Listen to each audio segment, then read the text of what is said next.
Kita masuk ke komponen pengolahan dari pembelajaran prakarya ini. Kali ini kita akan mengupas sedikit tentang apa itu pengolahan dan teknik-tekniknya. Tujuan pembelajaran kita adalah untuk mengidentifikasi, memahami, dan mempresentasikan jenis bahan alat dan proses pengolahan makanan khas daerah. Bahan pangan merupakan satu kebutuhan mendasar bagi manusia, dan kita akan mengenal dua sumber bahan makanan tersebut. Yang pertama adalah bahan pangan nabati, yaitu bahan yang berasal dari tumbuh-tumbuhan, sereali, sayur-sayuran, buah-buahan, umbi, dan sebagainya. Dan yang kedua adalah bahan pangan hewani, yaitu yang berasal dari hewan, contohnya telur, ayam, daging, ikan, susu, dan sebagainya. Kita patut bersyukur karena berada di tempat yang menyediakan berlimpah sumber bahan makanan dan tentunya dengan beragam macam olahannya. Nah, mari kita mengenal sedikit tentang olahan dari makanan khas daerah ini. Pengertian dari makanan khas daerah adalah makanan yang biasa dikonsumsi di suatu daerah, dan ini mencerminkan dari karakter masyarakat setempat. Kita akan mengenal beberapa dari ciri khas makanan daerah ini. Ciri khas makanan dari Jawa Barat itu penggunaan sayuran mentah tanpa diolah, jadi sebagai lalapan, dan rasanya pedas asam. Kebanyakan olahannya adalah ikan. Kemudian dari Jawa Tengah, ciri khas makanannya itu dominan bumbu bawang putih, bersantan, lalu manis ya. Contoh makanannya itu seperti gudeg gitu ya. Lalu berikutnya dari daerah Jawa Timur itu penggunaan terasi atau petis. Kemudian rasanya agak pedas, terus sedikit asin. Nah, kita lihat yang di daerah Sumatera, makanan khasnya cirinya itu adalah kaya akan bumbu dan relatif pedas, asam, lalu penggunaan santannya itu kental, sedikit sayuran. Pengolahannya itu lama prosesnya. Kemudian di daerah Sulawesi itu ciri khasnya itu pedas, manis, asam, penggunaannya banyak sekali rempah-rempah. Lalu ciri khas makanan daerah di Indonesia Timur itu pedas, manis, asam itu sama ya rata-rata. Kemudian gurih dan ragamnya juga banyak menggunakan rempah-rempah. Dan masih banyak lagi daerah lain yang mempunyai ciri khasnya masing-masing, rasa, aroma, bentuk. Nah, itu banyak sekali beragam ya di Nusantara ini tentang makanan ini.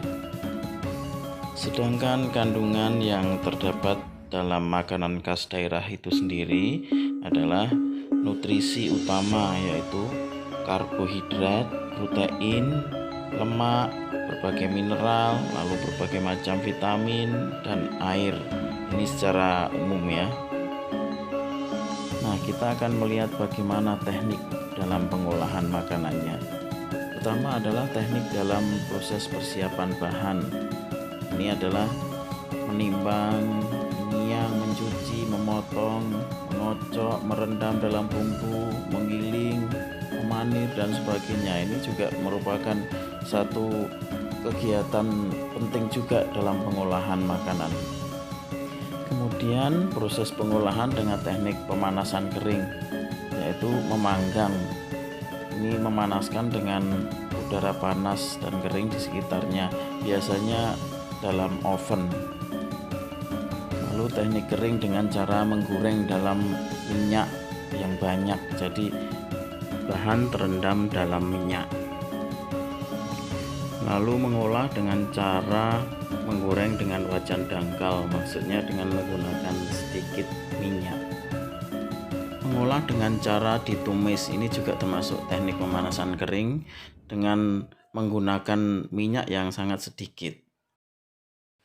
Nah, satu lagi untuk teknik pemanasan kering yaitu memasak tanpa menggunakan minyak, atau bisa juga dengan menggunakan pasir yang tentunya dibersihkan, dicuci dahulu. Ini tanpa menggunakan minyak sama sekali, namanya disangrai ini.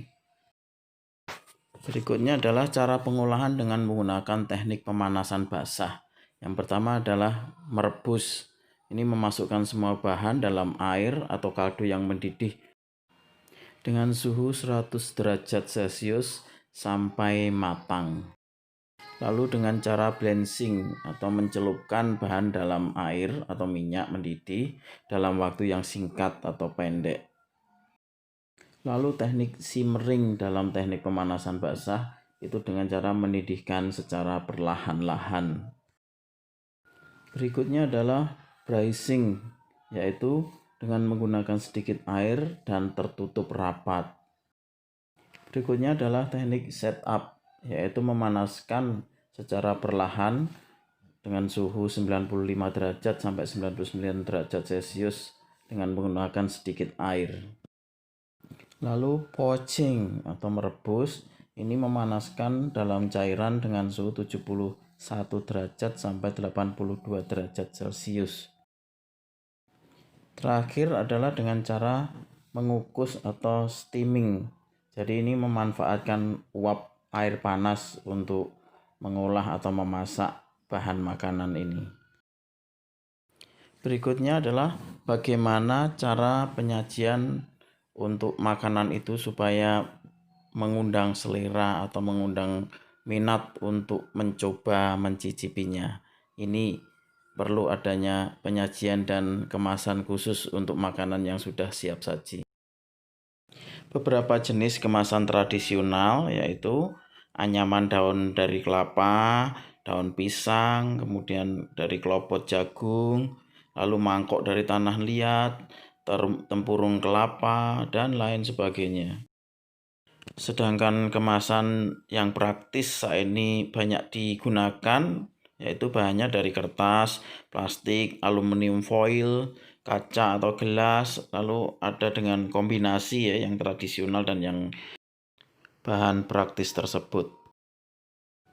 Namun demikian, faktor utama dari kemasan itu adalah faktor keamanan dalam penggunaannya, aman bagi makanan tersebut.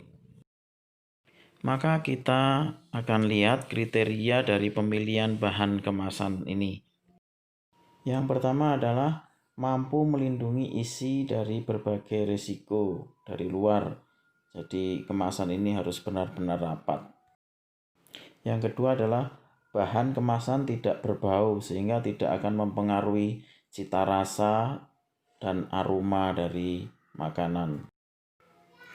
Tiga adalah memiliki daya tarik atau keunikan tersendiri dari kemasan tersebut. Dan yang keempat adalah mudah untuk didapatkan karena akan sering kita gunakan, sering kita pakai, jadi harus tersedia dengan banyak. Dan yang terakhir adalah kemasan ini dapat menampilkan label atau informasi produk secara jelas. Nah, kira-kira ini yang kita bahas pada video ini. Untuk video berikutnya kita nanti akan membahas tentang wirausaha di bidang pengolahan makanan ini. Terima kasih.